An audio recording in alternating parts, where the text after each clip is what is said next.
questions about logistical things, right? Pickup day and, you know, I know I feel like there's a lot of communication happening and people are not feeling like there is one specific source. There's sunlight. People are not feeling like there's one specific source for them to go to because, you know, people are commenting on Facebook and they're going to websites and some people are getting emails, some people are not. So I think basic information like when can parents expect to receive, you know, the next notice from either the district or their principal on logistics, I think would be very helpful. Sure. Well, we're finding that it's a double-edged sword. Some items that come from the district may not be read as closely as items that come from the building principals. I think parents may, you know, have some strong relationships with obviously their teachers and their local building administrators. And so for some information, we have had that come straight from the principals. For example, building specific information around arrival and dismissal procedures. You know, we know that those will be different between Parker and Serena Hills, for example. And so as Amabel or Beth or Gina, et cetera, set their plans, they made those individual to their buildings, and so that everything can be as specific as possible. So we've tried to double up some information, especially important stuff. We've sent it twice, you know, certainly from the district, but also from those building principals, just to make sure that parents have multiple ways to get the information. But certainly, as much clarity as we can provide, we will certainly do that. We know that another email blast will go out this week, again, with additional information on transportation, information on the arrival and dismissal, just reminders. We sent out information last week on device pickup and those pieces. So we're set to go. Obviously, now that we have power back at Parker, we don't have to shift all of those events. So we feel pretty positive about that. So device pickup is this week? I can pull that for you. Because I know there were some questions about that as well. Yes, I have those dates. Give me 1 second.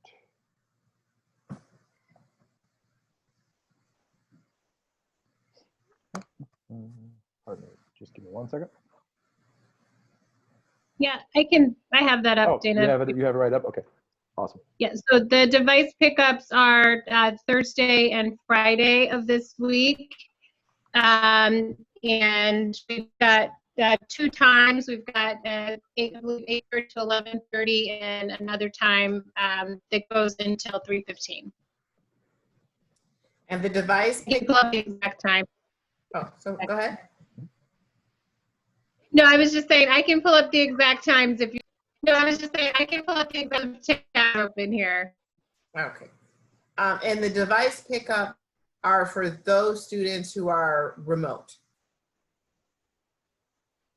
Yeah, so device pickup is for any student who's new or has a broken device and needs to have it replaced, or a kindergarten student who's starting new. We have some 6th grade students who came to Parker that their device, for whatever reason, it was not working since the spring, so they'll need to pick up a new device. But they have devices as 5th graders. We're also encouraging families. We had some families in the spring that at the time did not need a device, and so they didn't pick one up. And so we're encouraging all of those families to certainly reach out to us and grab those devices for their students. It's just, we know that, you know, when people are working from home and kids are also either doing e-learning or just doing their typical work from home, devices can be tough to come by. You know, there are only so many laptops and iPads and things of that nature. So we know that we have a device for every child. Hopefully parents can take advantage of that if they have a shortage at their house. Okay. Is that just is that just for devices, not for any materials? Do you mean, yeah, for the device pickup? Yes. Will there be another day for material pickup, like a consumable workbook or anything like that? Yes, there will be. We're waiting for a couple of more shipments to come in, and that will most likely be the following week. Okay. Yeah, we'll make sure that those items are shared with those families and that they're good to go. Good. So I think in whatever messaging goes out on Friday, it might be good. I know we all understand this already, but I think part of the challenge is sort of managing expectations. And, week one, whether we're in the middle of the pandemic or not, is always a crazy week. Sure. First week of school, right? Nothing works perfectly during week one in anybody's school district. So there will be some hiccups. But it sounds like, if you're still waiting for materials to come in, Annabelle, it may not be this week. We understand school starts next week, and next week might be the week they actually get all their materials, and that's okay. Yeah, so we are, as you know, we're kind of doing a slow rollout next week.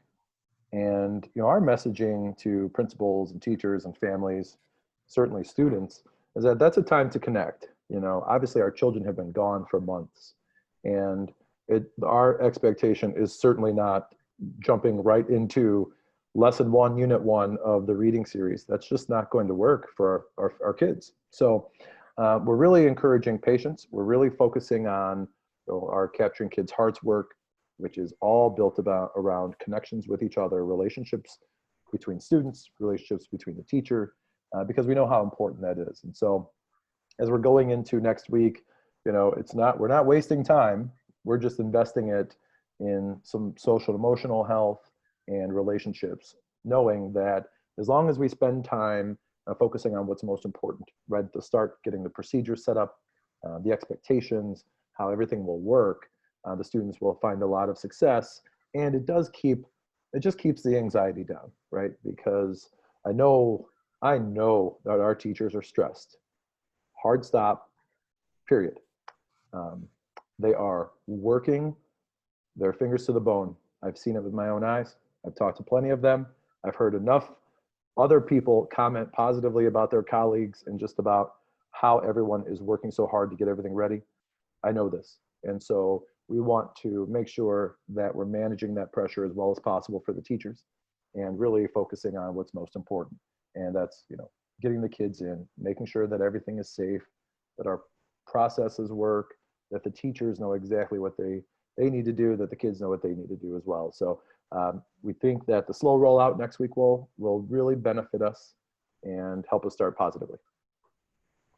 So I would just say that I would encourage you to include what you just said in what you send out. I Sure. just know as a parent, I was feeling like, do I have everything I need to make sure that they're successful this Yes. first Right. week and that it is smooth? So I was anticipating homework and that type of thing and wondering, oh my God, I don't have the stuff. What is the stuff? Got it. So I think I will shift even my approach with my kids, and I can communicate this, and I think all parents would love it. I feel relieved just listening to you talk. So I think other parents would feel that same sense of relief if they knew this is a kind of transition, take it easy, go easy on the kids, just figure out the routine. Right. And that the focus really is social emotional kind of rolling out for both the hybrid and the remote kids. Sure. Yeah, I think that's a really good point, Carolyn, because I think the message should definitely include, well, let me step back. I don't want parents to think, just like Carolyn was just thinking, do I not have everything? Oh my God, Yes. there are things I still need. School starts next week. So I think maybe even in your messaging, Dana, like, here's what to expect in week one. Oh, absolutely. Just sort of lays out the expectations for parents. And so if there are things that they weren't able to pick up tomorrow or Friday, or materials aren't in, we don't want anyone to think that their kids are missing out. And, I don't want parents to start out in that place thinking, oh my God, I think my kid's already behind. Yep. So I think so. As much as you can sort of lay out what week one or what your expectations are for week one, I think that would be really helpful. Absolutely. Absolutely. We'll have that out tomorrow night. All right. Well, the next item is your superintendent's report. Oh, it is. Awesome. Well, as I mentioned, a lot of things. My first item on the superintendent's report was really just to throw some kudos out to everyone. Really, I can't say enough about how hard our teachers are working. We have not had an optimum start. Seriously. The weather, obviously. Many people losing power as we were going into our thoughtful classroom training. Getting started on Monday together. I think everyone has demonstrated a lot of grace and patience. And I'm excited because the work that we started yesterday with our thoughtful classroom training certainly will be our focus for this year and carry us into next year. As we've talked, we've addressed a number of areas in our district. We've really taken care of our materials, and you got to consider that one major leg of our stool. And then with that, we've talked about our common formative assessments, and we've really organized our district-wide assessments, our MAP data, and we feel like we have a really good process with that. Obviously, the Illinois Assessment of Readiness data is all in a funk because of COVID and not taking the test last spring. But if you think of assessment as another leg to that stool, the third leg really has to be instruction. And as we've talked, that's really our next area to focus on. And so Thursday, we launched our thoughtful classroom training with all of our staff members. That will continue throughout this year and next. And it really focuses on specific strategies that we will use to get the most out of our time with kids, whether we're remote or whether we are in person. We will share with the teachers and get their input on and work through effective learning strategies for students. And we think that that is going to deliver positive outcomes, deeper understanding for our kids, a better connection to the material, and like we said, overall better outcomes, whether it's just looking at achievement, but primarily focusing on growth for all kids, whether they're at the top end of our spectrum or at the bottom or somewhere in the middle. We want to make sure that we're always applying those best practices and research-based strategies. So that was really the focus for yesterday. And then the rest of the week, we're providing opportunities for teachers to work together in departments. We've never been able to provide this much time for teachers to work on their classrooms and to kind of focus on their own preparation. So I'm glad that we did decide to use the two remote learning planning days this Thursday and Friday. We're still cranking along with the preparations on the physical plant. Western Avenue has been transformed. If any of you stopped by there last week, it's Flossmoor Hill's turn this week. Over the next couple of days, obviously all the hallways will be cleared out, waxed, and all of those pieces. We're expecting 5 unit vents this week and 5 for next week. So we know that we will have to shuffle a couple of classrooms, but when we have students in the building, they will be in air-conditioned spaces, and that was our focus. So it's really exciting once the buildings are up and done and clean. We'll try to figure out the best way to do it, because we'd love to show off the amazing STEAM labs. We may have to do virtual tours, but the vision that the board had last year when we started these conversations, frankly, has come to fruition. And we have spaces in our buildings that were the focus of new flexible types of instruction, and those were our STEAM labs. And I am just impressed. They are colorful, they are large, they are organized in a way where the possibilities seem endless. And I think that's exactly what we were trying to deliver with our STEAM labs. And so I think we'll be able to do that. So we'll figure out the best way to do some virtual tours for the board, but also the community as well, because I think that went well.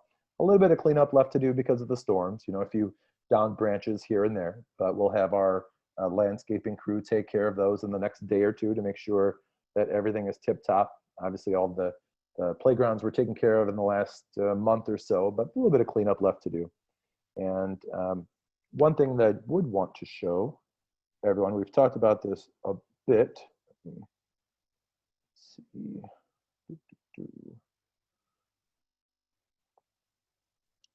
Share my screen here. All right, so you should see a copy of the district website. We paste two banners at the top. One is Canvas information, and so parents can click on the Canvas link, and then we're starting to set up all of our videos here, so parents can how to view announcements and navigate the calendar and some just additional resources. If you remember, we took a huge leap this year generating consistency for all of our Canvas courses. And so whether if you just have an elementary child, no problem. But if you have an elementary child and a junior high student, I think you'll notice the biggest change because you'll see a lot of consistency between those two. So we're really excited about the steps. Thanks so much to really Carol and Amabel for leading the charge on that. Our instructional coaches as well have just done a banner job. And when you get into those videos, they're short, but they are clear. They're actionable. Parents will be able to follow along and really get to the information that they need. We also have the reopening plan and the FAQ right at the top. So when they click on, they can get to the plan and the FAQ right away. So we're just trying to put as much information right in people's faces as we can get it. We're obviously sending it to them, but we want to make sure that there are multiple ways that people can access it, frankly, and then just use it, right? Because obviously what it comes down to it, the information is only valuable if you get it into the hands of the people and then they can respond to it. So we're certainly, we'll share more information this week. As we just discussed, we will go ahead and send out some additional communication around the expectations for next week for the different programs, just so everyone is on the same page. And we've also talked about having some additional parent meetings just for the transitions. Time is short. We are able to do one at Parker this week. That's going to be on Friday, correct, Amabel? Yes, we're planning for Friday afternoon. We will send that information out as soon as the time is solidified. Yeah, Parker's just a little bit more complex, obviously, than our elementary schools. So we figured one additional opportunity for parents just to come in and ask questions. No agenda. We'll probably share some general things that we think people will ask questions about, but that information will go out. It's just a quick meeting this week. We'll schedule, of course, additional opportunities, but again, we're doing our best to be responsive to the needs of our parents. And as they ask questions, if we can clear those up, everyone will be in a much better situation. So certainly a lot going on. As I mentioned, people are working hard. I think that's what gives me just so much pride about the work that we're doing, because people are focused on children and they're focused on good teaching and being excellent teammates. And we are working through some very tough issues right now. We have, personnel issues and teachers with, family situations that we want to make sure that we can support them on, and we're going to do that, period. I guess just what's impressive is the grace of our teachers and staff members, really the patience of our parents, because I know that they're in some tough situations as well. And just the way that we're coming together to open school safely and effectively, not hiding our head in the ground, using good information, asking tough questions at every turn, and just making sure that we're always in a position to make the best decisions. So I'm excited to get into next week. Obviously, when we start to roll it out, this is what we all wait for. We know that this is unlike any start to the school year we have ever had, and that's quite all right. We are going to respond effectively. We're going to make sure that we're safe, that we are taking care of our children, taking care of our adults, and moving our community forward in the best way that we can. So that's really the end. I mean, obviously, if anyone has any specific questions, we can answer those, but a lot happening in District 161, all heading towards our slow rollout on Monday, and we're excited. Hey, Dana, quick question. In your student report, you mentioned the STEAM labs they're being put in place at the schools. And you may have talked about this somewhere else, but can you give me a really quick recap? So how do you foresee them being used if the hybrid students are going to be in pods, for lack of a better phrase, and the remote students are going to be remote? Yep. Well, flexibly. I think it's going to be a challenge. Obviously, our hybrid students who will be on site, may get more opportunities to use those spaces, especially as we're seeing some of where the classroom numbers shake out. We'll have different ways to space those kids out. I think obviously for the remote children, they'll be working remotely, and that will take something away from the program. There's no other way to kind of slice that one. So we know that building a robot in school is a much different experience than what they may do at home. But I know when I have been speaking to the teachers this week, they're excited about it, and it's certainly a challenge, but they're responding to it. I think each of the buildings are potentially using the spaces differently depending on numbers of hybrid students and remote students. Annabelle, did you want to add anything on that?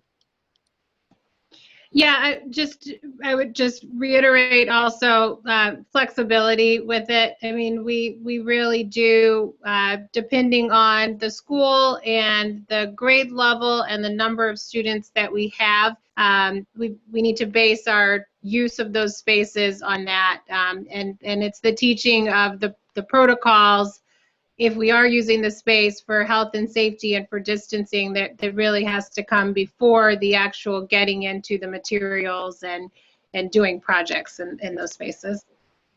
Absolutely. I have a quick question, and just let me say that I really am proud of the work that you guys have been doing. I've just chimed in once a week, but I've been getting a lot of great feedback from the community. Okay. My suggestion is, and this is something that some other feedback is that there's little things that parents would like to know, like that, especially if they change, like what their kid's schedule is. Mm-hmm. So I think there's a lot of great information in the FAQs and the resources in the plan. I would urge us to maybe send out a note in the community or a quick survey. What 3 things would parents want to have at their fingertips when they click on our website under our opening plan, so that they don't have to go through everything to find their schedule. I say schedule specifically because my wife has been bugging me. Where can I find this? Why don't I have this right now? Yeah. And others have actually called and asked the same question. So I think that out there's probably like a top 3 that if we could just have an immediate go-to. Can you tell me the top 3? Only because we can't. I don't feel like we can survey the community and get that information. All right, I'll get back to you. The schedule would be number 1. Mm-hmm. Absolutely. Maybe first day procedure would be number 2, and number 3 would be maybe just like tech support. Okay. Just so it's like immediate, like a panic button things. Yeah, we can do that. We put a little bit of that at the bottom of the reopening plan. If I have a question about blank, who do I call? The schedules currently are challenging, and the reason they're so challenging, it's twofold. Part of it is a human resources issue. Right. As people decide,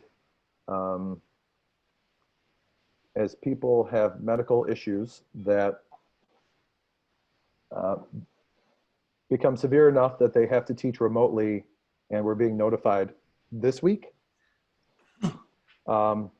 Every time we take a teacher out of a hybrid program and put them into remote, there is no guarantee that there is a remote class for them to teach. Right. But we also know that we have now created a hole for the kids who are in person. And as we have reshuffled children almost daily, it has slowed down the scheduling process. But we think we'll have those out by tomorrow, certainly no later than Friday. And it really, at this point, I think there are no times for changes. And as I mentioned, we are being as compassionate and as careful as possible, and we're trying to place all of our people in remote positions when they're available. But we're reaching the point where there are no more remote positions, and so as people decide to go remote, it's going to mean a different set of dominoes potentially that would fall for them. Yeah, that's a long story to say we're cranking on those schedules. We'll have them out in the next 48 hours. Right. And in any good year where everything's perfectly normal, that the conversation is always registration numbers and overflow. You know, this just is like a, you know, that on like rocket fuel. Sure. And, you know, so maybe even also a disclaimer of, or an explanation of, look, you know, please bear with us. This is a reality we're having to adjust to. Yes. And again, that's, I think, why the scheduling updates would be helpful, like at fingertips. Yeah, absolutely. I think that's a good idea. And if I could also just add just some perspective around this first week back for our teachers and staff who have done an amazing job, just really being flexible and being committed. If you can imagine, the health and safety protocols that we have to put in place for students are also new for our teachers. So the protocols for teachers entering the building, teachers getting acclimated to not being able to get close to each other, or that different feel of being in a workplace is new for our teachers who are on site. And so there's some, with that comes also space issues. So the shuffling around of classrooms and reserving hybrid classrooms for larger spaces where we can spread students out. To Dana's point, every move that we make in terms of a class also means a physical space that we also have to move with on some level also. So it's all of those pieces in the first week with teachers back that are new for everyone. I've got a quick question, especially, again, given all the dynamics that we're discussing and dominoes and movements, and Dana or Amabel, this might come out somewhere later on the agenda, but do you see, or are there any budgetary concerns or components to this that we need to be aware of and also need to be watching? Well, yes, all of this is incredibly expensive. We know that, and we're allocating the CARES money appropriately. Kudos to Fran and Scott. I feel like they are weeding through. It's like just a constant blizzard of vendors trying to sell them the next great thing, and they're really staying focused on what we need, what's most important, best ways to manage those costs. But yeah, this is. Obviously, the COVID crisis is affecting us. We are still tracking at a little bit lower collection rates on the property taxes, and that will absolutely have an effect on our budget negatively. But as we have said, part of our focus is on making sure that we have money to obviously survive a crisis. Sometimes money to extend, right? For example, the HVAC projects and the STEAM. And I think there has been a lot of very careful financial management by the board over the years that we can handle this crisis. No one's going to love it or like it, but we can certainly handle it and come out of the other end very effectively and then still in a strong position. But yeah, I think there are budget concerns that we'll still want to talk about and just keep our eye on, because again, that's what we do. We know that this is a crisis, but at the end of the day, we have to be great stewards of the money for our community. And kudos to the board for just putting us in a position to be able to handle a crisis of this type that certainly has been extended. And just to, we're in a good position because of decisions that have been made up until this point. So we'll continue to make appropriately aggressive, but consistently conservative decisions on the financial side to make sure that we are not overextending or not putting in something in place because we're afraid of potentially spending money that we have that's in our savings account, but that we need for kids or adults.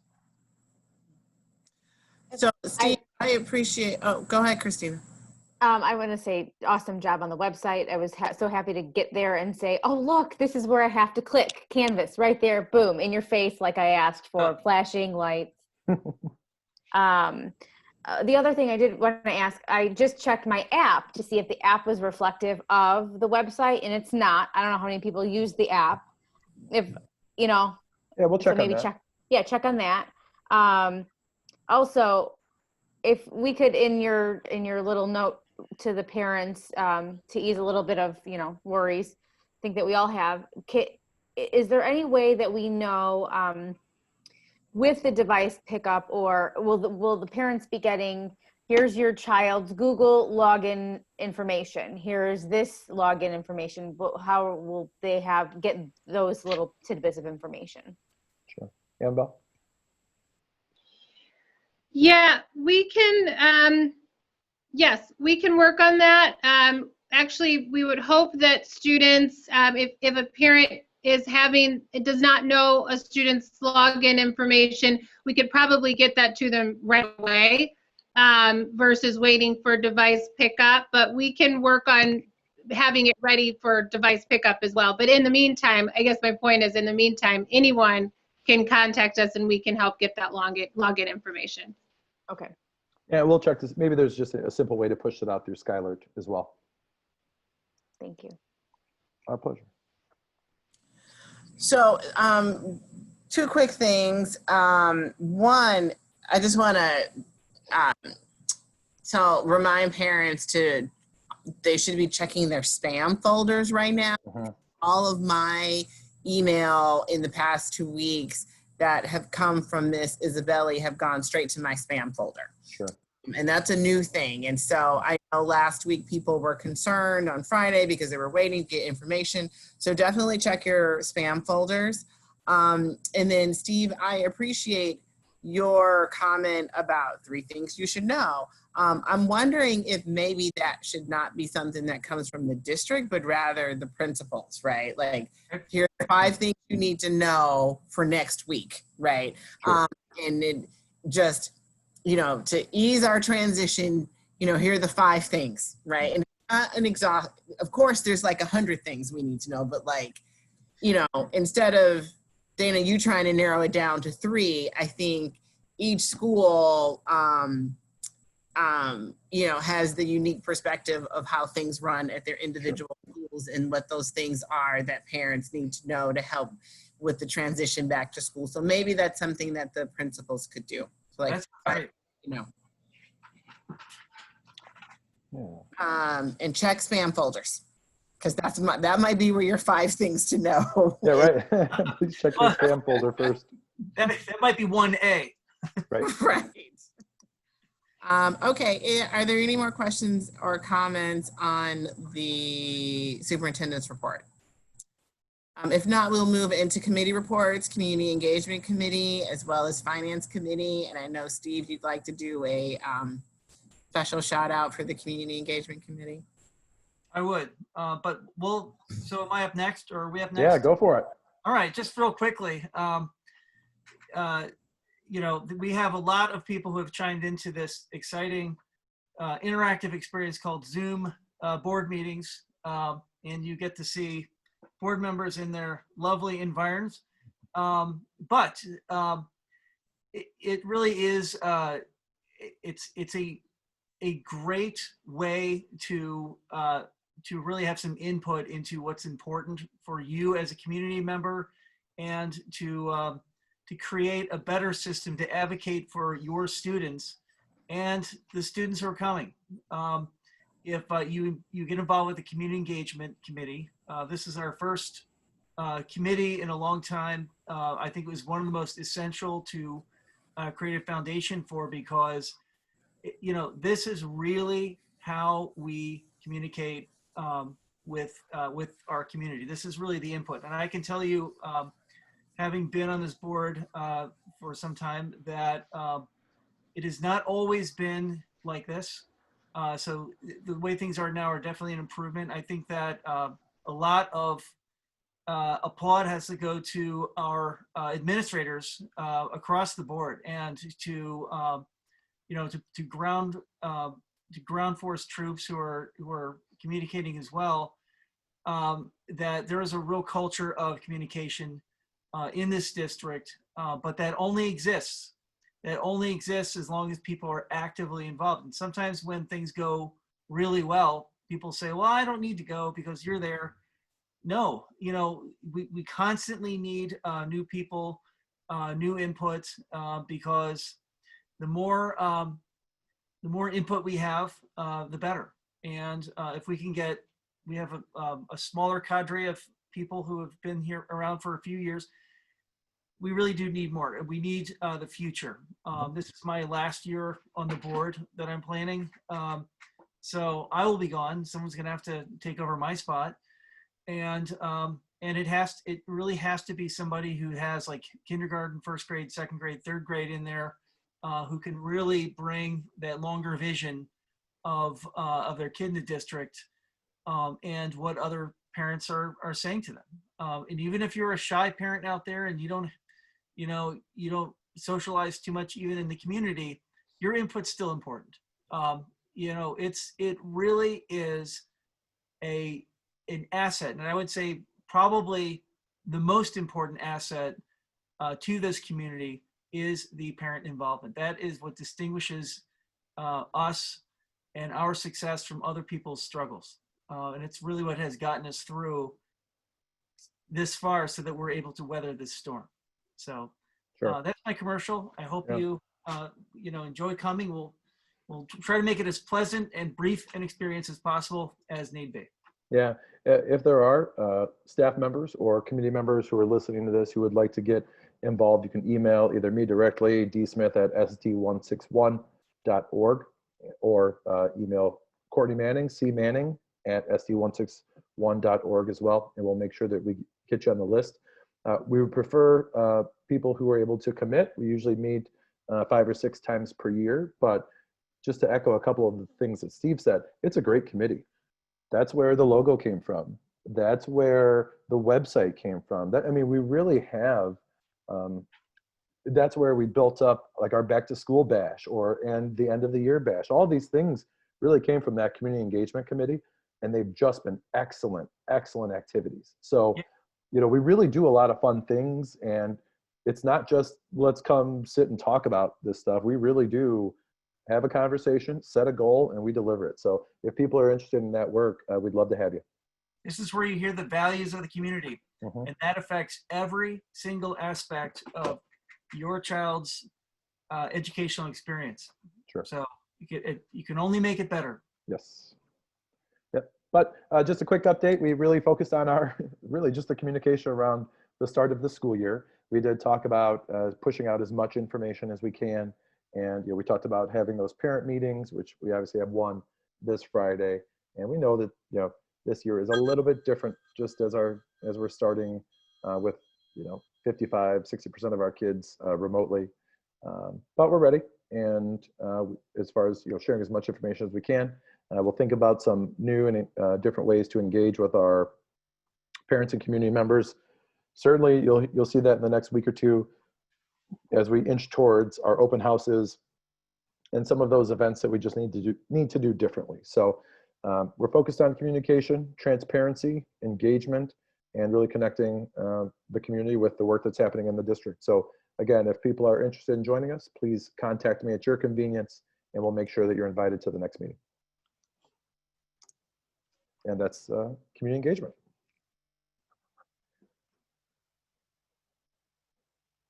So for finance, I'm going to turn this one over to David.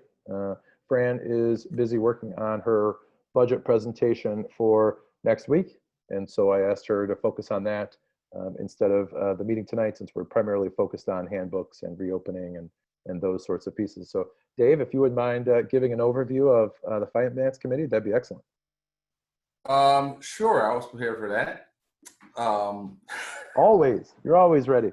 You gotta be light on your feet with this board. So yes, we met for about 2.5 hours, and we discussed both the revenue and the expenditure side of things. As you said earlier, primarily the points that were discussed were that, as we've discussed before also, that the revenue side of the house is actually not receiving the collections that we have in the past. And so right now we're currently looking at bottom line a deficit. and that we recognize that there were some things that happened because of COVID-19 that helped us in the past year, differently financially. We also know that it's going to impact us in the upcoming year. So there are some things afoot that we're going to be talking more about as a committee, and then that we'll be representing to the board or presenting to the board for consideration to try to look at how we do things and to see if there's some things we can do a little differently. And to quote Steve and Michelle, to look at the opportunity to think outside of the box. I know a lot of that may have sounded like some very large, grandiose statements, but that's really what we kind of talked about without getting into too much into the weeds. Are there any questions? I think that was clear, David. I think you really hit kind of the nail on the head. You know, COVID is a saloon door that swings both ways. It got us in, you know, FY20, and it will get us in FY21. But, you know, that's okay. We know that's happening. So we'll manage that crisis. I think where we can rest a little bit easy. Obviously, we did several $1 million of construction this summer, and that's coming in on budget and with very few change orders.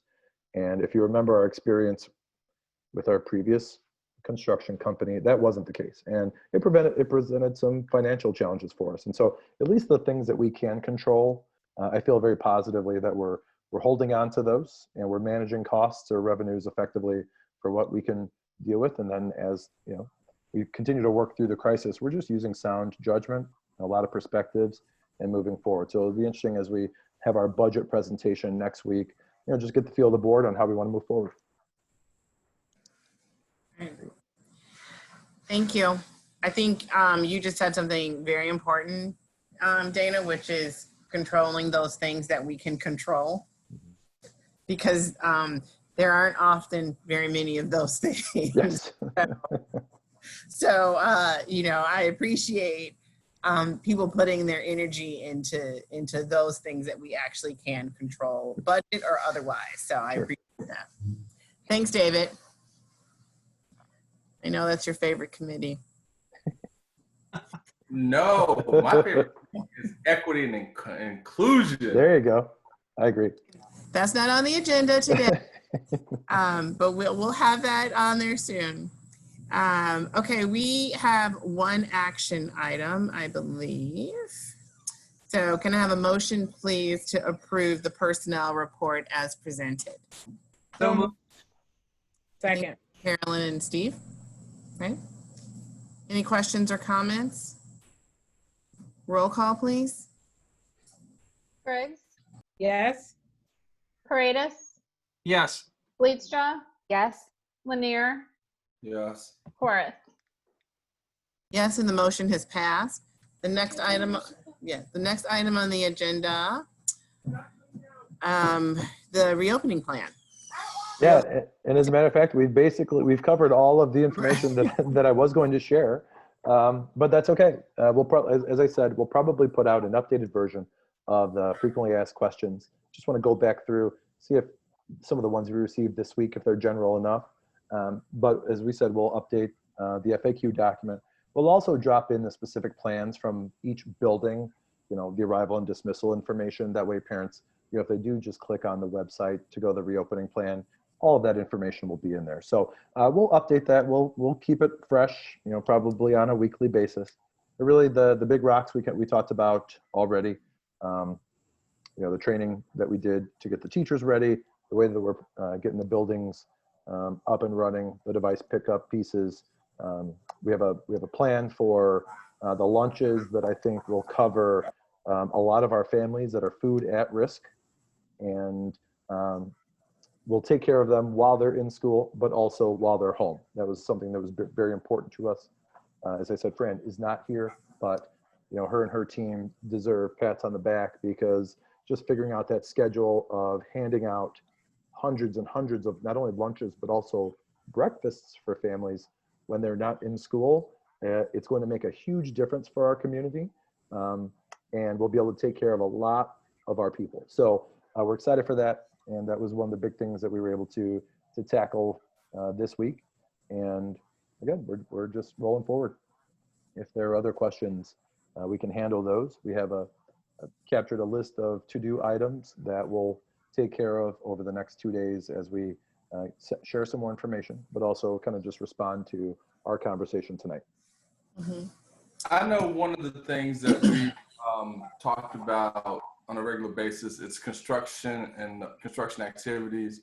I know we talked a bit about sanitation and those type of items. The one item that, again, I've kind of just have as an outlier is the UV. One of those things that, we could possibly look at to, again, try to make the rooms or to make the building as safe as possible and to deal with the virus as much as we can. Right. There are some smaller units out there that can work inside a particular room that can cover 450 square feet. I think I may have shared some of that with you. Yeah. Can you update on where we are with that? Yeah, sure. Well, in a nutshell, our research on it has not been conclusive from the CDC. So we're at this point, we're kind of on hold because it's not discouraged, but it's also not necessarily recommended as a mitigation step from the CDC. And so at this point, we're putting those conversations on hold and dealing with the recommendations that they have that are improved or approved, I should say. And again, it's not they're saying not to do it. They're just not saying we highly recommend you taking this additional cost because of the added benefit. So I think, the UV couple into our short list of items that we're holding on to for additional review. We know that a couple of companies, as a matter of fact, just launched updated hand sanitizers with additional polymers that can create a 24-hour barrier, even with hand washing. And so, kind of that goes onto that list. So the 24-hour hand sanitizer, the UV items, we've just picked up a couple of items that certainly could have a place in our plans. We're just trying to figure out the best way for them to fit in so that we can do it as cost effectively as possible. And just, as we're spending money, make sure that we're getting the biggest bang for the buck. So certainly not off the table, but we're holding on it for now based on the information from the CDC. I have a question about lunch at Parker for hybrid students. In the opening plan, it doesn't mention lunch, right? But in the newsletter, it does. So we'll add it. Again, this was one of the benefits of the option for families to go remote, because as families did select that program, it drastically reduced the numbers that would be present at Parker or any of the schools, as a matter of fact. And so we will be able to have whatever a typical lunch period is in our new era. We can have those students in the cafeterias socially distanced with plenty of time to disinfect in between, and then they can go about their day. So we'll make sure that we add the lunch information to the reopening plans. Okay, thank you. But what changed was when we, even as we thought we were being pretty aggressive as we were anticipating our remote numbers. And if you remember, as Amabel and her team set the schedules and tried to get lunch done, it was over a 3-hour window, and we needed 18 different staff members. And so obviously as the number of students came down dramatically, the number of staff that we needed decreased exponentially. And then the time that we needed for the lunch periods was almost cut in half. So we're able to get that done effectively. But we'll share some additional information, because I think parents will want to know, what's it going to look like when the kids come in to get their lunch? Is it still a la carte? All those pieces. So we'll add that as well. Okay, thank you. Of course. Dana, do you mind if I add something to that? Oh yeah, Scott, please. So not only are we going to use the MUR for lunches too, but we're also going to use part of the South Gym. So we're really going to maximize that social distancing during the lunch periods.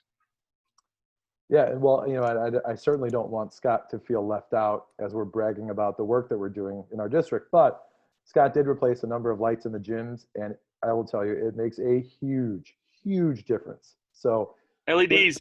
yeah, it is night and day. It's amazing. So yes, well, that could be good or bad, as the kids can really see what they're eating now, I suppose. Yeah. At the very least, it's just a nicer setting. In the gym and the MUR too. So I think we'll be okay, especially as we can open up those 2 rooms. We can just create way more space between kids. We won't be cramped, won't necessarily be rushed, and kids can move in and out safely. We appreciate you, Scott. Thank you. Thank you. I think That might be.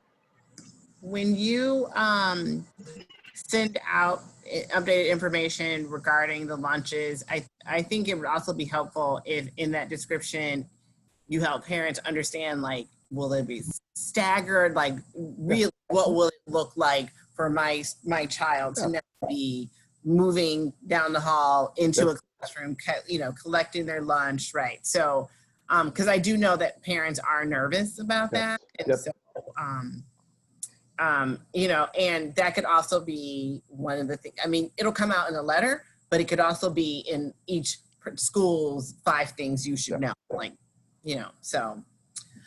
Hey, real quick, Michelle, this kind of gets back to something you mentioned a couple of weeks ago. Actually, it's a 2-part question. And it also kind of frames the whole frequently asked questions thing. Dana, are we updating the frequently asked questions on a regular basis, or how often is that getting updated? As we receive questions, like I shared earlier, this round of board comment questions were pretty specific, asking about a specific schedule for a child. But yeah, as we receive questions, especially as we receive clarification questions, I think to me, those are some of the most helpful, because then we can go back, reread what we put, and we have an idea of what we thought we said, but it's really helpful when parents are like, I read this about transportation or about masks or lunch, whatever, and I didn't understand. That kind of tells us that we need to go back and rework. So we'll keep changing the date as often as we can. We'll keep the date right on the front. We have some updates that will go in. We'll bring the update date to 8/13, which is tomorrow. But yeah, probably on a weekly basis, we'll end up making changes. Okay, and thanks. And the second one that kind of touched on something that Michelle discussed, and I thought it actually was an idea that we need to really kind of continue to harp on. And I know that we're actually at August the 12th, 5 days away. Right. But one of the things that Michelle touched on was the fact that a lot of parents' anxieties exist because they can't physically touch or see and imagine what a typical day looks like from the time the child leaves the house, goes to the bus stop, and then goes to school and is in school, and et cetera, et cetera, et cetera. And what we were trying to get at, and I think this is, Michelle, tell me if I'm wrong, what's a day in the life of a student look like to share with parents before the 17th? And again, I say that because of the time we're like really back up on that now. Is that even possible, doable? Is there a way to get that done, even possibly before the 17th? Yeah, as far as just putting out a general piece, I think, the challenge is, and you're right, no one's experienced it, right? So if you think about the school experience, everyone's been there. And so everyone has a framework to understand it. No one on this call has been through remote learning as a student. So as we're trying to anticipate understanding what's happening, it's a little bit more difficult. The challenge then becomes is we are trying to take these incredibly complex and processes with multiple parts, and we're trying to put them into an executive summary that's challenging. So we can absolutely try to do that. Let me see how that can exist within the reopening plan, because truly the reopening plan, if we move it around by time, kind of describes what that daily experience is like. And we know it's going to be, we can try to give a general one, right? But truly everyone will be different on some level, because obviously the schools are different and things of that nature. So, you know, we can. When I back it up, the only thing from a realistic scheduling standpoint that's a possibility is you and Amabel were talking about device pickup being Thursday, which is tomorrow, and Friday, which is the day after tomorrow, and then it's showtime. So I don't know where else we could squeeze it in. Just like the letter that we're going to send out tomorrow night, we will squeeze it in. It's good that next week is really a trial run. I firmly believe that we just need to get through the first few days. I think that, you know, I'm hoping that we will feel a lot better, you know, when we are having our meeting in a couple of weeks, right? Because we'll have different stories to tell. I want to add on to that, and it's not specifically related to logistics to opening, but I'm wondering if can we do something that celebrates the first day or the first week of school? Because I want to make sure we are honoring and giving lots of love and attention to our hybrid kids, but also all of our kids who will be remote. And so, you know, I don't know. I know, you know, people do chalk the walk, and you know, blocks will, like my whole block does chalk the walk, and there'll probably be other things that blocks and families are doing. But it would be wonderful if there's a way, you know, on our website or on our Facebook page where people can actually upload, like, you know, what their first day of school looked like, whether it's kids who are sitting at a table in their room or kids who are, you know, sitting at their desk at one of our schools. But I want to make sure we are doing everything that we can to celebrate our remote kids and make them, you know, remember and feel like they are a part of the 161 community. But this could just also be a way that parents can share with the greater 161 community sort of what their first week back looked like. So I don't know how to do that, but if there's a way we can display that and people can upload pictures to our Facebook pages or whatever. Sure, absolutely. We can have that. Absolutely. I have another question about the reopening plan, more specifically about ACE and intervention. As I read through it, I'm just trying to get a handle on how we're supporting kids, how we're differentiating for kids, how we're making sure kids that have gaps that we catch them up. And so maybe you could just, because it's not clear enough for me on the different schedules in the plan, what it actually means. Like, has ACE changed? Is it less time? Will it be more time now that we have smaller groups? I don't anticipate ACE being more time ever in this setting, only because we have just the way that we have to use some of those adults in the time frame. I see it being consistent, but I don't know that we'll be able to provide more. Sure. I think it'll be more. So wherever I see intervention on the schedule, that would include ACE. Absolutely. And we want to, part of the goal in setting up the schedules, that's why we were so excited about Parker and being able to add that time back, is we got that whole win period back at Parker. That is huge, huge for us, because now we have the time built into the day. The teachers are there, the kids are there.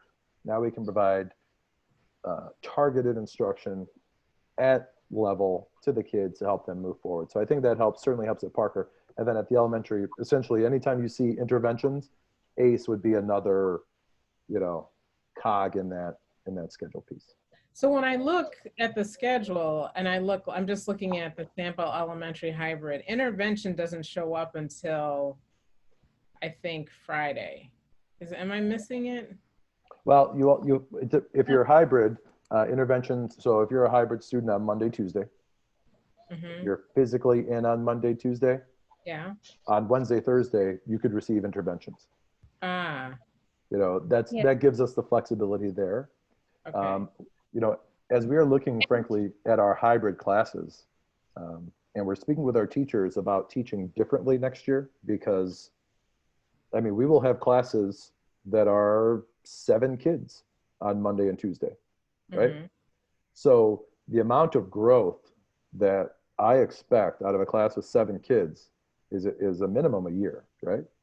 We know it's only 2 days, but at the end of the day, the amount of personalized learning and focused instruction that I know that our teachers will get into, because I can see it when they have 25 kids, how well they're able to target lessons and activities and the work towards the needs of the kids. I'm expecting amazing things from our teachers this year. So I think that will be part of it. And then having, again, the focused interventions directly on the skill deficits that the children have, I think that's the other kind of shoe that will help us move forward in this area. So conversely, how do you envision that for the non-hybrid kids? For the remote, frankly, the remote kids are probably easier because of the way their schedules are set up, just with the intervention blocks already built in. Okay. You know, I think, you know, the hybrid kids on those days in school, obviously we're prioritizing the core instruction. And, you know, those first couple of weeks, as we're getting used to the time, you know, it'll take longer to come in from recess, just as kids are washing hands and doing. So I anticipate that we'll probably lose just additional time out of the instructional day over the first week or two. But then as the processes pick up, I think we'll have a little bit more efficiency. We'll be able to hit those instruction minutes. Yeah, Belle? Yeah, and I just wanted to add, for the remote students, those interventions would still be live scheduled meeting with their reading specialist or their EL teacher, whoever, their ACE teacher who's providing those services to the students. Okay. So basically a small group setting virtually. Okay. Thank you. Of course. Carolyn, I actually think it's, you just made me think about something, which is a really important thing to add. Dana, you were talking about the opportunities that that the current environment is allowing us to take advantage of. And this is actually one of them, Carolyn, because normally I don't think parents whose kids receive intervention actually know what the schedule looks like on a daily or weekly basis, right? I mean, so we are organizing and structuring schedules in our students' lives, to me, in a way that parents certainly have never really been privileged to.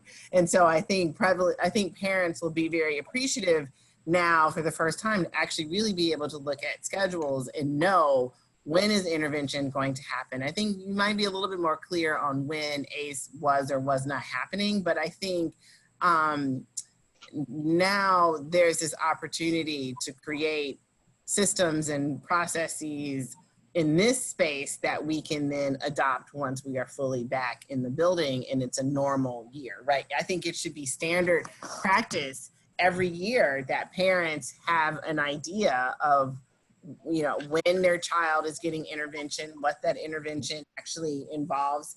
And for those who are remote and might be sitting right next to their child, listening in on their kid getting intervention, this will be the first time you actually get to experience what's happening, right? And same thing for the ACE kids. I mean, I think this is remarkable. I just think it's a peek into what's going on. It also will help parents figure out how we can better support our kids' growth and development in whatever space they're working in this year.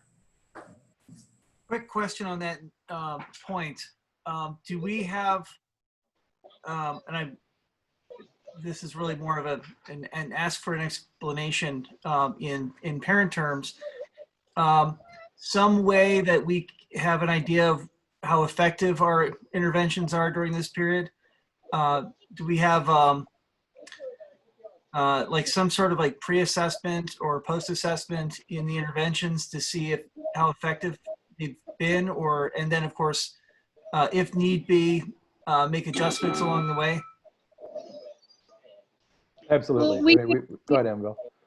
No, I was just going to say, we utilize multiple data points to identify students for interventions.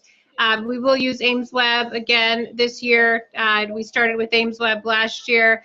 We're still working through what their systems will be for assessing remotely, but all of the programs that we use are developing their systems and their protocols for being able to assess remotely, whether it's NWA or AimsWeb.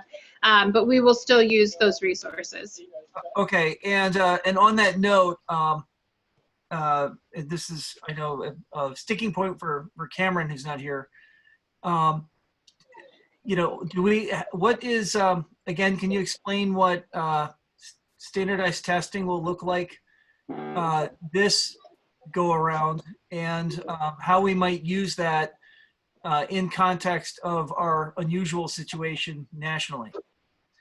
You know what I mean? Yeah. Yeah, absolutely. So we will use NWA as well as our common assessments, which are not standardized, but we started doing our own sort of standardization of our common assessments last school year. But we will use NWA. They have developed protocols for assessing remotely, as well as their traditional systems for assessing in person. NWA has started to give some guidance on a national level, what to expect in terms of differences in achievement.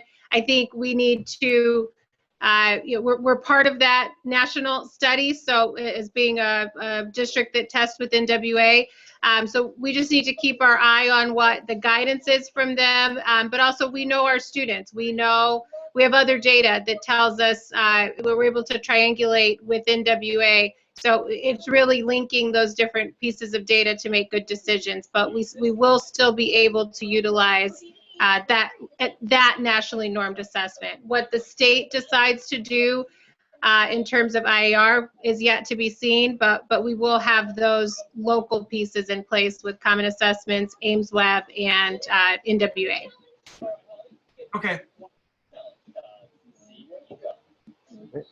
Dana, I have a question. Are we feeling comfortable where we're at right now currently with our staffing? I know we've had to change teachers around and place other not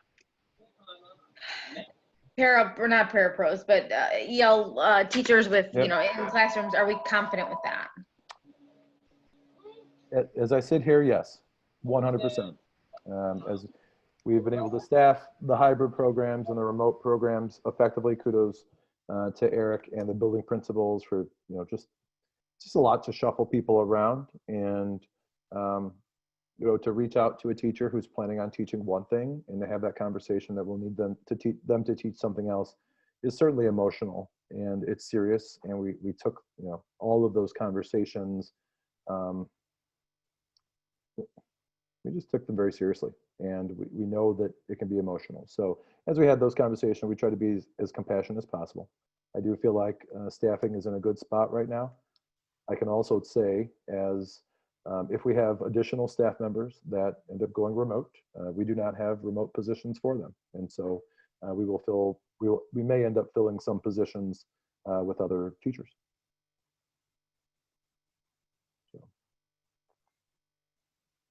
All right.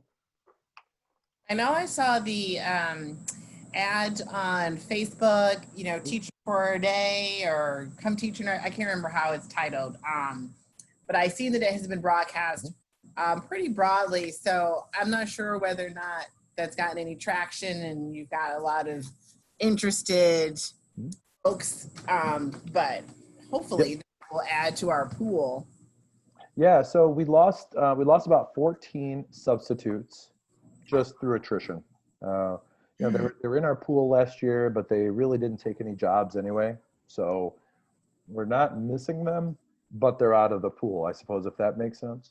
And so our little Facebook push, our ads in the Chronicle, I think, are generating some additional leads as people look for ways to get back into the workforce this summer. Hopefully they will consider being a substitute in District 161. We have a pretty, I think, solid pay package for people. If you're interested, please contact either me, or I would actually just recommend going to the website as opposed to trying to spell Eric's last name. There's a lot of extra consonants in there.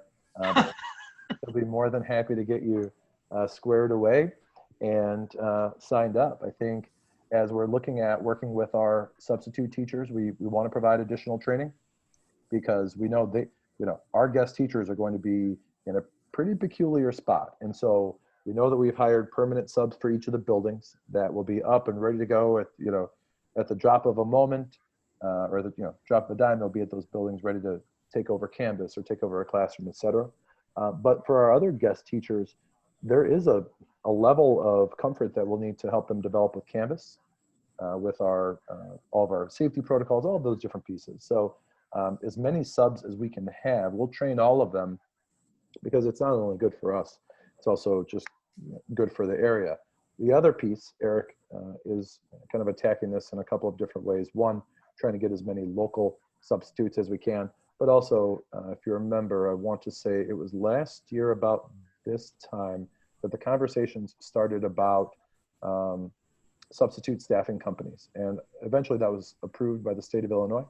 And so there are vendors out there that, of course, they cost a little bit more, but when it comes down to it, if we're in a bind and we have to pay a little bit more for a sub, we can do that.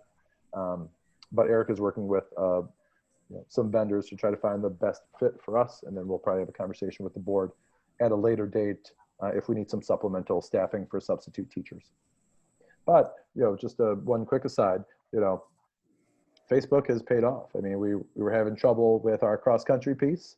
We have that covered. So we'll have some coaches, we believe, for cross-country that are from our community, and we know that they're going to do an amazing job. Get those kids outside, get them cooking, running a few miles, and just keep our extracurriculars going in a safe way. So as we've communicated with our families and our community, they've responded as well as we always expect them to, and we'll continue to do that. That's great news. Yes, it is. I'm happy that you mentioned the cross country. Yes, I'm very happy to hear that. But also, my concern for them too lies with what are the CDC recommendations while doing running with masks on. I fear that I don't want to act. They won't be with masks on when they're running. Okay, good. I've seen a lot of research with showing ill effects with wearing a mask while doing cardiovascular exercises. Yeah, no, they won't be having masks on based on the guidance, not only from CDC, IDPH, and also the IESA, which controls elementary athletics. Awesome. I'm a parent. May I jump in with a quick question? We're actually not taking public comments. No questions. Okay. But do I email someone? You want to email me tonight, and then I'll get back to you? Sure. Yep. Thank you. Right. Thank you. So we do have Amabel. The only other discussion item that we have on the agenda are the student handbooks. Amabel, just like to cover a couple of the changes?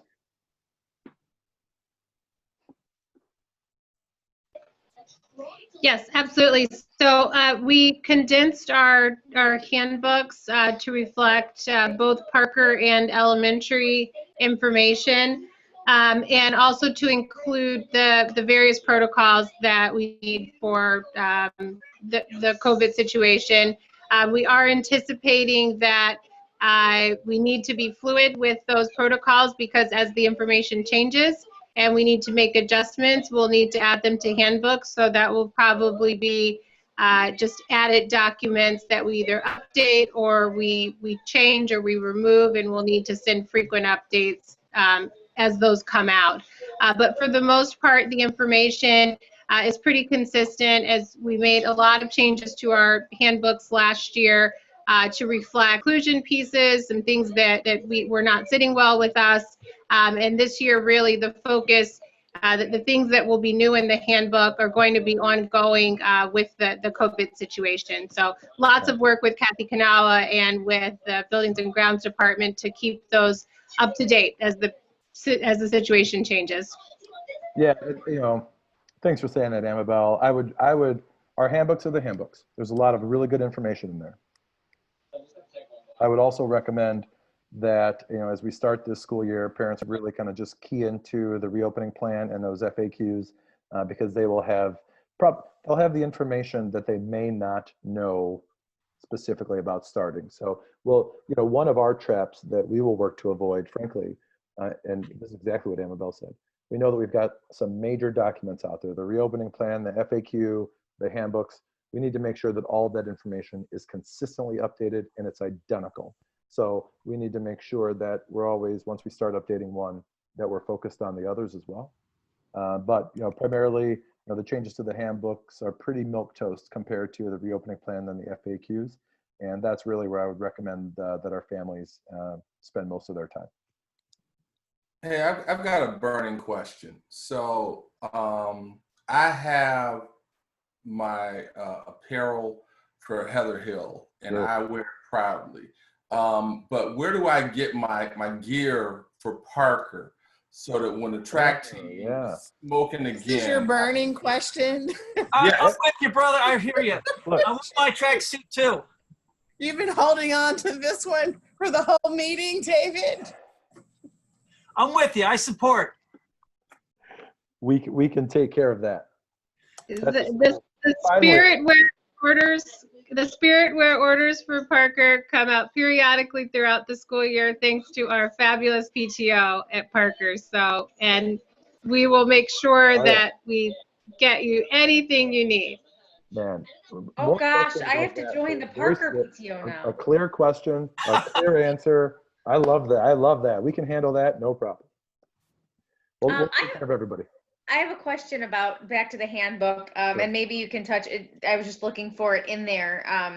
Can you talk a little bit to our cyber safety and what we're doing to, I know we do actively continue to monitor. Now we're going to have, a majority of our students out of the home.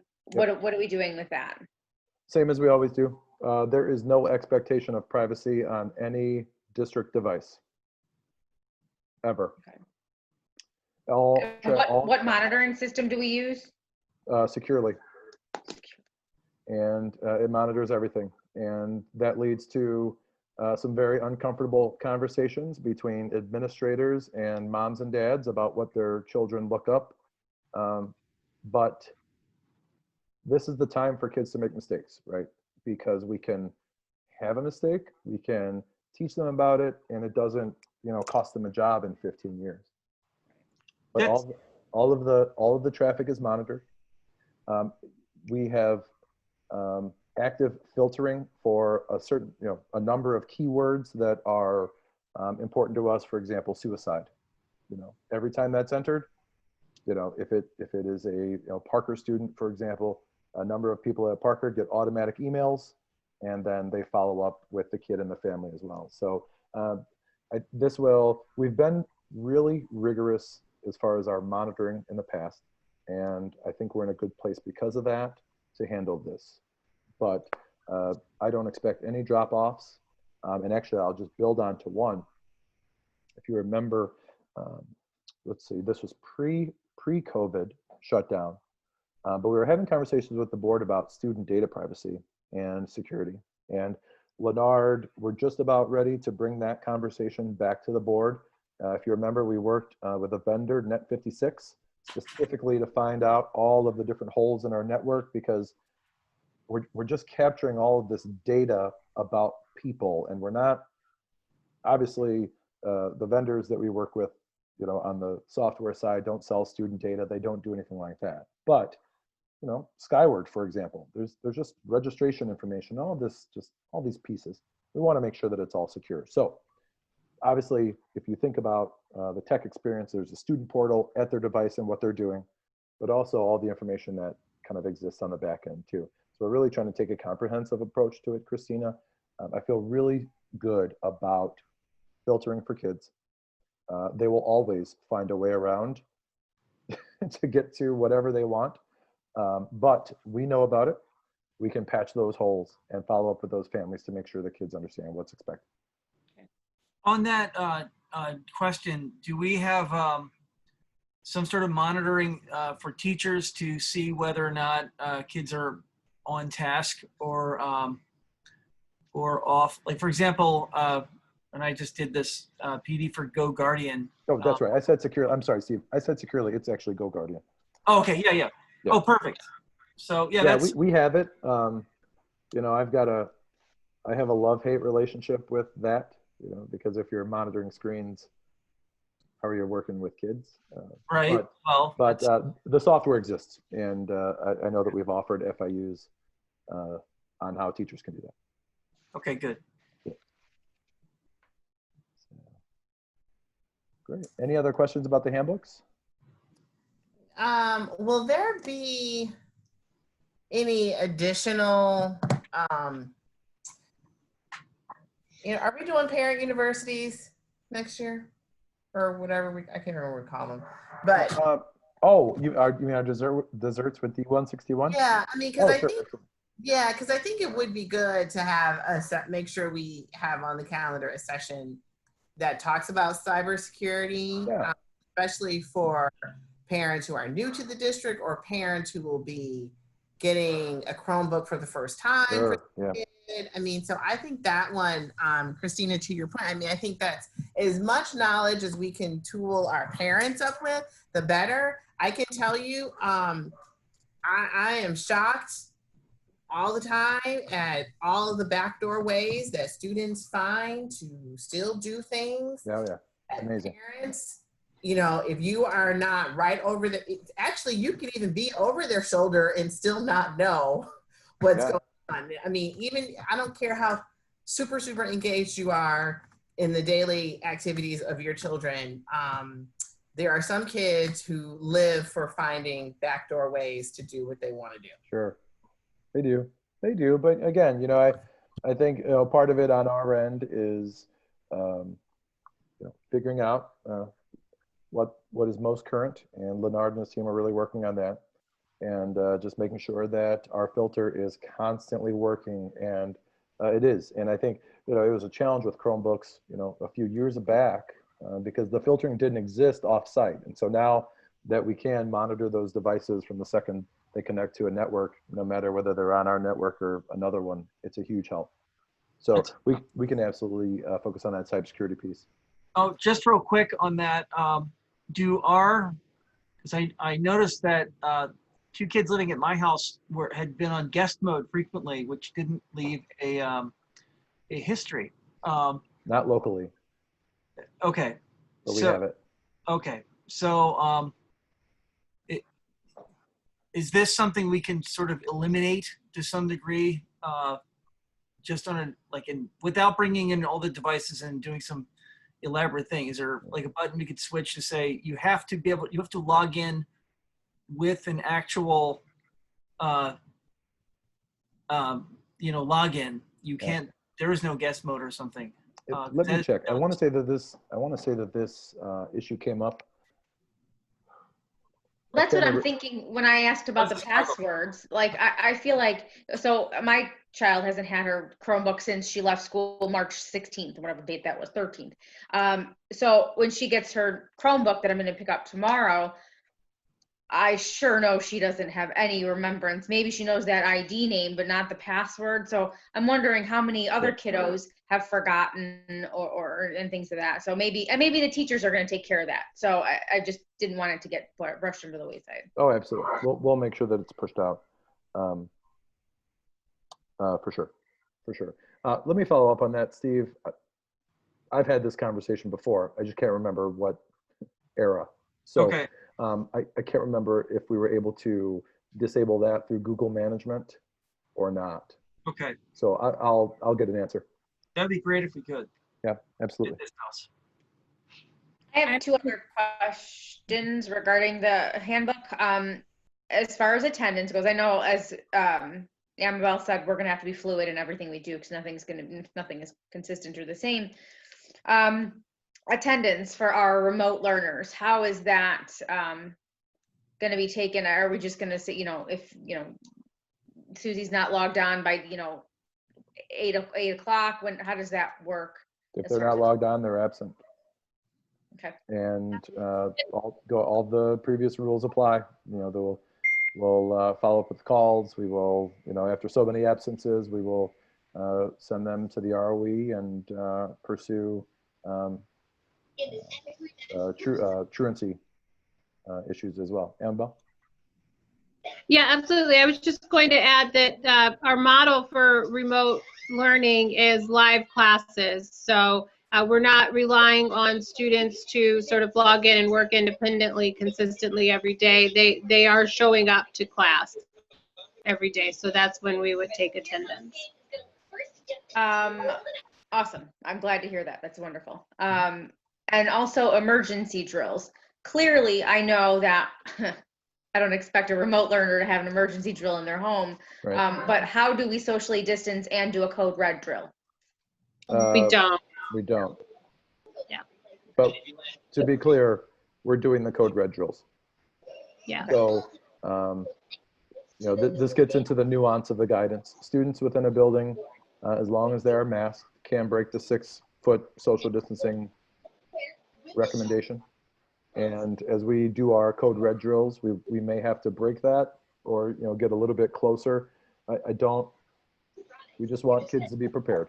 And so obviously, you know, we have a shared crisis meeting with all of our local municipalities, local school districts, HF, 153, all of our police and fire from all the different areas.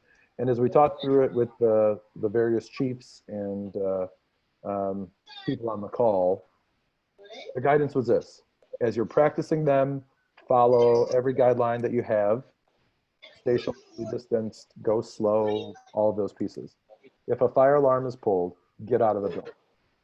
If you call a code red, shelter in place. Like, we're not going to play games with, you know, worrying about COVID, which is real and a huge problem, while we have a fire on our doorstep. So it's going to be the nuance of, yes, we're practicing. Everyone, you know, take this seriously and understand that in a real drill or in a real situation, it may look differently, but we want the kids to be ready to handle those situations.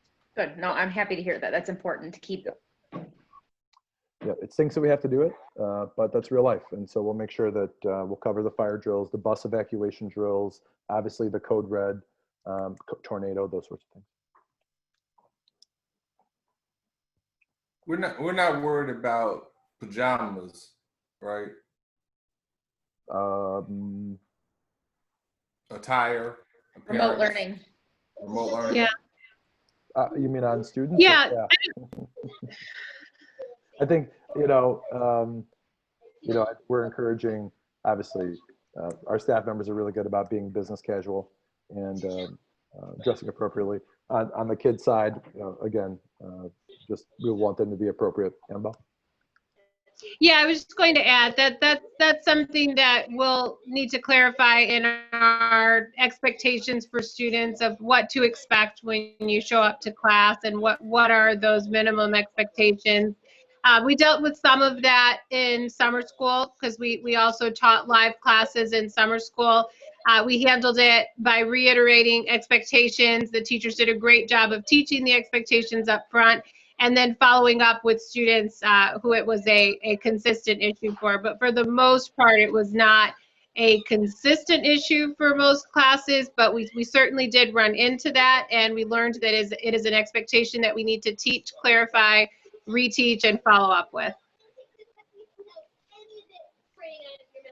And I have one last thing now that it just popped in my head that I've been meaning to ask, I think. Did we ever do anything with our transitioning 5th graders to 6th as far as the high, at least for hybrid learners? Like, do they have any idea where they're going in that building? What do you mean? So the 6th graders who are new to this Parker, like when those hybrid learners who are walking in the door, are they gonna just be like a fish out of water, or have we done a virtual tour with them? No, we will wrap our arms around them, get them into the building, and show them their new school quickly. The old-fashioned way. The old-fashioned way. But really, I think part of the benefit of, you know, kind of rolling that start is we'll be able to spend a lot of time with those kids in an almost empty building, just so those 6th graders can get the feel, because the 7th and 8th graders won't be there. And so they can get in, they can spend plenty of time with their teachers. They can go on real tours you know, if you've seen those fifth graders kind of walk through the junior high, they are, oh boy, you know, kind of cowering, and they're a little bit smaller. Obviously, they're larger because they've had the summer, but they can go through all of Parker without hallways full of eighth graders, and our eighth graders are really sweet. But, you know, all these other kids in the school, well, we're just trying to get them acclimated. So it is old school, but I think it will be a little bit more compassionate and wrapped around the kids a little bit more. I would just add also, we did have a virtual Welcome to Parker meeting for sixth grade students at the end of the school year, or what was the end or the beginning.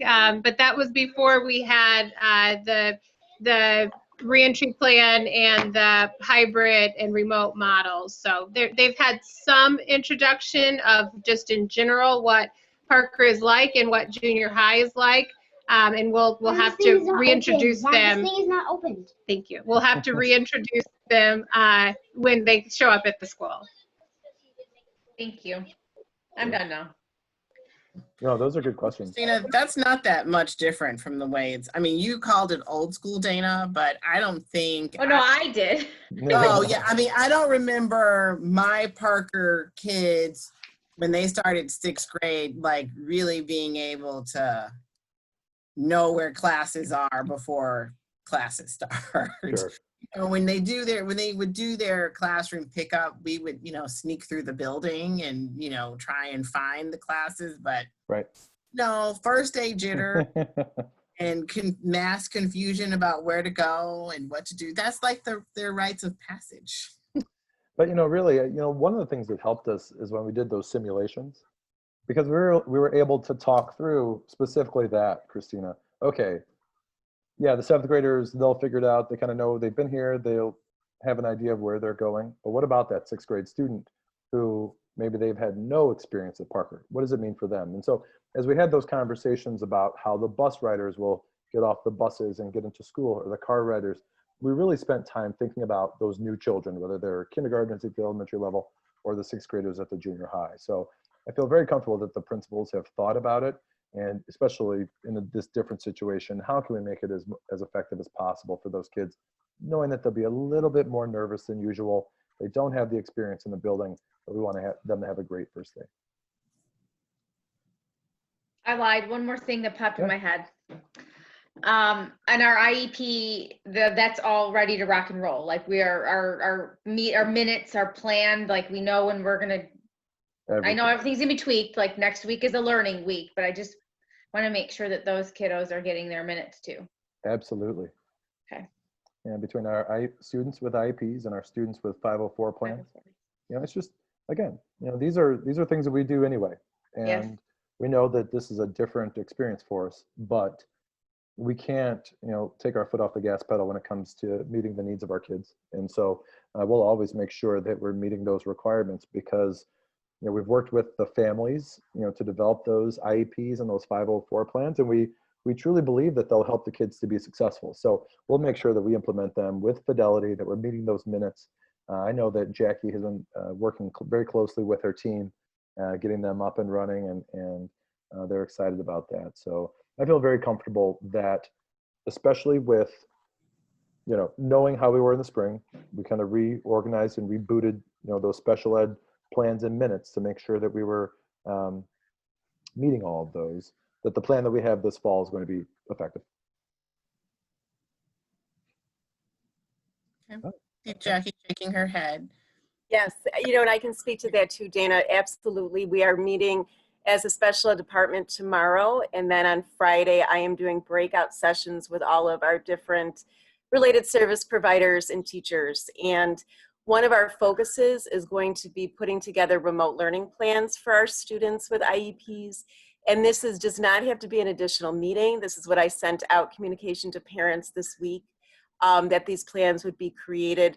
And really what they're going to be looking at is the IEP plan and implementing it. But what ways, you know, our service is going to be teletherapy, you know, and having that documented, and also having a plan for each student, because it's a different time, but we still have to fulfill those minutes. We still have to do those interventions, and we still want our kids to make progress. So thank you. No problem. Absolutely. Okay, well, if there are no other questions or comments about the work, the student handbook or the reopening plan, I think that's all that we have on our agenda for tonight. Yeah. Yeah, so I want to say, every time we do these calls, and eventually we will go back to our regular schedule, probably sooner rather than later. But I always scroll through and I see so many teachers tonight on the call. So I just want to do a shout out for all of the teachers who are joining us tonight. I see new and old, or old and veteran. tenure. Experienced. But it's wonderful to see all of you, and we will be cheering you all on next week for the first week and getting through these next few days. We could not do this without you, and that's just the simple truth. We could not, and so we appreciate each and every one of you who are on the call tonight. And so we'll be your biggest fans and cheerleaders next week. So Annabelle, I'm looking for pom-poms next week. I didn't get them earlier. Michelle, we should replay our video from Teacher Appreciation. Like that needs to be my goodness. Oh, yeah. We got to focus on the tracksuits. I'm with David here. We all need tracksuits. Polyester coming right up. All right. No. Nice and sweaty. And itchy. Yeah. Horrible. No, we'll take care of the spirit wear.